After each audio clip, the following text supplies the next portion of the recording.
President Biden used the anniversary of a landmark Supreme Court ruling to tout the work America has done to ensure that all people, regardless of race, are treated equally. But the movement to integrate schools seems to be losing steam in many areas of the country. This comes as the president is trying to shore up support among black voters ahead of the presidential election. Willie James Inman reports from Washington.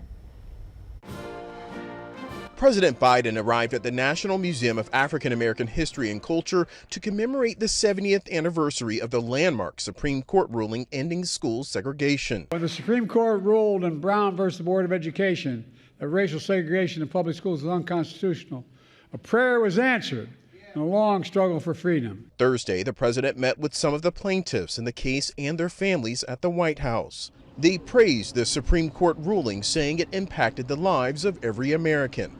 But they acknowledged the fight to end separate but equal is not over. We know we have a lot of work to do in that education is still challenging in some places, but we have to realize that education is foundational to our country. In the last decade, the number of suburban school districts with 90 to 100% of non-white students has doubled in the nation's 25 largest metropolitan areas.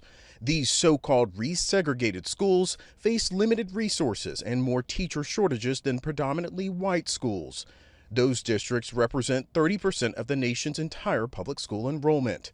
President Biden is spending more time talking about issues important to African Americans as he looks to shore up support with black voters ahead of the presidential election. Today, the resistance comes in other insidious forms.